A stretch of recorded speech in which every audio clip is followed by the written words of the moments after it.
Bismillahir Rahmanir Rahim. Assalamu alaikum. Welcome to everyone in this session. Advanced Financial Reporting এই course নিয়ে আলাপ করছি। আজকের টপিকসটা হলো chapter 7 international financial reporting standard. এখানে আমরা কয়েকটা বিষয় নিয়ে আলাপ করব। দ্য IFRS ফাউন্ডেশন নিয়ে আলাপ করব প্রথম। দ্য IFRS ফাউন্ডেশনটা কি? এটা very simple to understand I think. এখানে IFRS ফাউন্ডেশনের ব্যাপারে এখানে একটা তথ্য দেওয়া হয়েছে। যে তথ্যটা ঠিক এরকম যে IFRS Foundation is a not-for-profit organization. এটা a public interest organization established to develop high quality, understandable, enforceable, and globally accepted accounting and sustainability disclosure standard. এটার জন্য তৈরি হয়েছে অ্যাকচুয়ালি। কয়েকটা এখানে অ্যাডজেক্টিভ আসছে দেখেন। একটা হলো যে হাই কোয়ালিটি স্ট্যান্ডার্ড হবে, আন্ডারস্ট্যান্ডেবল স্ট্যান্ডার্ড হবে, enforceable and globally accepted accounting standard হবে। এটা সাস্টেন করবে ডিসক্লোজারের ক্ষেত্রে এই স্ট্যান্ডার্ডটা মোটামুটি। আচ্ছা, IASCF-টা হচ্ছে international accounting standard committee foundation. এটা 2001 সালে মার্চ মাসে এটা ফর্মড হয়। এটা নট ফর প্রফিট অর্গানাইজেশন বা corporation was the parent entity of the IASB, international accounting standard বোর্ডের এটা একটা এন্টিটি। ইন 2010 এটার নামটা পরিবর্তন হয়েছে দ্য IFRS ফাউন্ডেশন, এই মোটামুটি। আর এটা ইন্ডিপেন্ডেন্ট অর্গানাইজেশন। এটা trustees exercise oversight and raise necessary funding of the IASBর জন্য এটা প্রয়োজনীয় ফান্ড করে। আর carry out role as standard setter, এবং স্ট্যান্ডার্ড সেটার হিসেবে এদের রোলটা ক্যারি করে। ওকে, IFRS ফাউন্ডেশনের ক্ষেত্রে এখানে বলা হয়েছে যে IFRIC যেটা হলো formally called international financial reporting interpretations committee আর কি। এটা and the IFRS advisory council, formally called it standard advisory council বা SAC, এটা বলা হতো আর কি, এটা বোঝানো হয়েছে। আচ্ছা, এটা স্ট্রাকচারটা একটু দেখেন, খুব সুন্দর একটা structure of the IFRS foundation, the monitoring board. আচ্ছা, এখন মনিটরিং বোর্ডটা অ্যাপয়েন্টস করবে কাদের? IFRS ফাউন্ডেশন ট্রাস্টিদের অ্যাপয়েন্ট করবে। ওকে, আচ্ছা, এখানে কয়েকটা তথ্য। একটা হলো IFRS ফাউন্ডেশন অ্যাপয়েন্টস করবে ইন্টারন্যাশনাল অ্যাকাউন্টিং স্ট্যান্ডার্ড বোর্ডকে।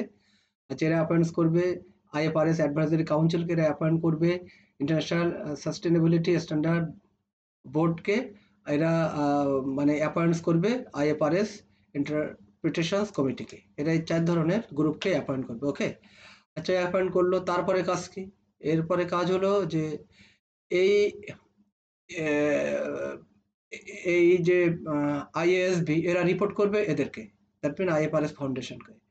আর এই যে অ্যাডভাইজারি কাউন্সিলটা এরা অ্যাডভাইস করবে এই যে IFRS ফাউন্ডেশন ট্রাস্টিকে। আর এই যে ইন্টারন্যাশনাল সাস্টেনেবিলিটি স্ট্যান্ডার্ড বোর্ড যেটা, তারা রিপোর্ট করবে এদেরকে IFRS ফাউন্ডেশন, মানে এদেরকেই মোটামুটি এরা একটা পাওয়ারফুল কমিটি। বোর্ড সবার পাওয়ারফুলের সেকেন্ড পাওয়ারফুল এরা, আর এরা হলো থার্ড পাওয়ারফুল। আর যে IFRS ইন্টারপ্রিটেশন কমিটি যেটা, এটা রিপোর্ট করবে এদেরকে। এরা সরাসরি কিন্তু এদেরকে রিপোর্ট করবে না, এরা রিপোর্ট করবে এদেরকে, আর এরা রিপোর্ট করবে এদেরকে, মানে IFRS ফাউন্ডেশন ট্রাস্টিকে, এই মোটামুটি। আচ্ছা, এরা এই যে অ্যাডভাইজারি কাউন্সিল এদেরকেও অ্যাডভাইস করবে, এদেরকেও অ্যাডভাইস করবে। ওকে, আর ফাইনালি এরা এই সমস্ত রিপোর্ট পেয়ে এরা একটা ফাইনাল রিপোর্ট করবে এদেরকে। এই যে লেখা আছে, এগুলো বিভিন্ন মার্ক করা আছে, এরো মার্ক, এটা দেখলে বুঝতে পারবেন সহজে। ওকে, থ্যাংক ইউ। IASB-টা কি? IASB responsible for setting accounting standard, এরা সেট করার জন্য এরা responsible.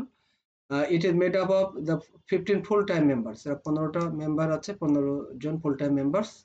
R has no particular geographical dominance, এর কোনো পার্টিকুলার জিওগ্রাফিক্যাল ডোমিনেন্স আর কি, ডোমিনেন্স নাই, অর্থাৎ এর ডোমিনেন্সটা মানে থ্রু আউট দ্য ওয়ার্ল্ড আর কি, এই মোটামুটি। Members have a variety of the background, বিভিন্ন ব্যাকগ্রাউন্ডের এখানে মেম্বার থাকবে। এই যে ফুল টাইম মেম্বার, অডিট ব্যাকগ্রাউন্ডে থাকবে, ফাইন্যান্সিয়াল স্টেটমেন্ট দ্বারা প্রস্তুত করতে পারবে সেরকম ব্যাকগ্রাউন্ডের লোক থাকবে, ইউজার্স অফ ফাইন্যান্সিয়াল স্টেটমেন্ট যারা ব্যবহার করে এরকম ব্যাকগ্রাউন্ডের লোক থাকবে, একাডেমিশিয়ানস থাকবে, ইত্যাদি ইত্যাদি। ওকে, আচ্ছা, এখন আমরা ইন্টারন্যাশনাল অ্যাকাউন্টিং স্ট্যান্ডার্ড সম্পর্কে একটু জানবো।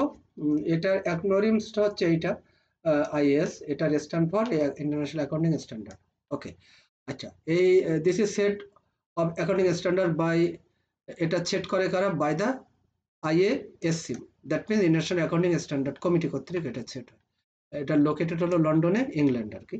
আর IASC যেটা এটা has a number of different body, যে বিভিন্ন বডি আছে, the main of one being international accounting standard board IASB, এটা খুবই একটা main body, which is the standard setting body of the IASC, international accounting standard কমিটির একটা sitting body. ওকে, আচ্ছা এখানে যে তথ্যগুলো আছে আপনারা একটু দেখে নেন, শুধু এটা বলছি 2001 সালে এটার নামটা পরিবর্তন হয়ে হয়েছে IFRS.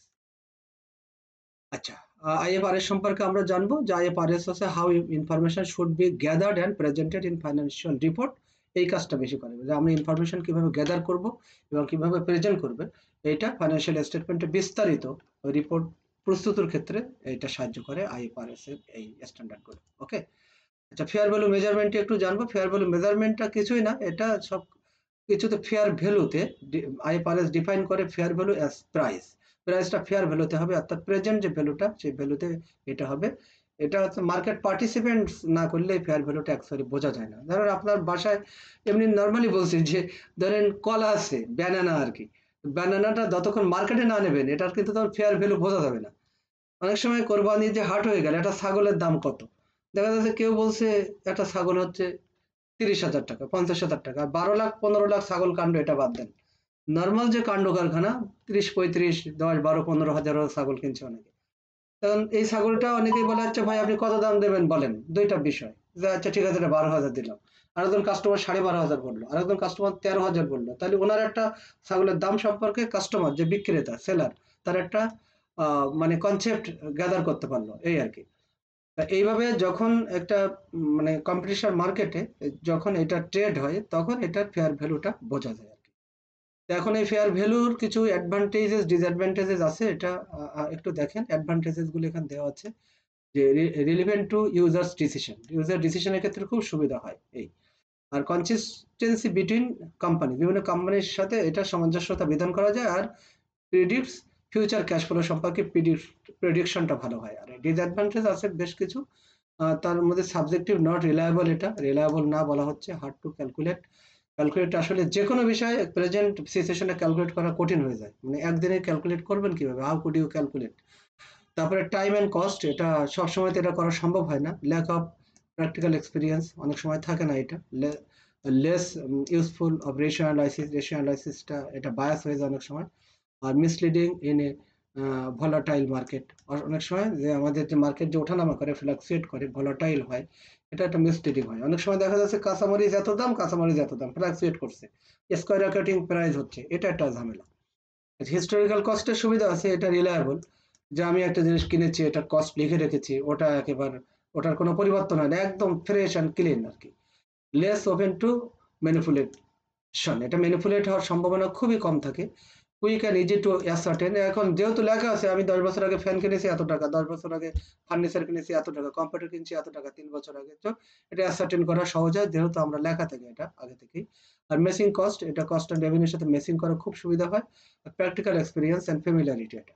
R disadvantage relevant to users decision, এটাই আসলে 1 বছর আগের একটা দাম ছিল, এখনকার দাম কত, ফেয়ার ভ্যালু না হলে এটা so difficult to measure, so এটা একটা ডিসঅ্যাডভান্টেজেস এরকম। এটা তারপরে need for additional measure of recoverable amounts, আর doesn't predict future cash flow, এটা এটা প্রেডিক্ট করা যায় না। এই মোটামুটি তথ্য। Thanks for watching this lecture, thank you so much.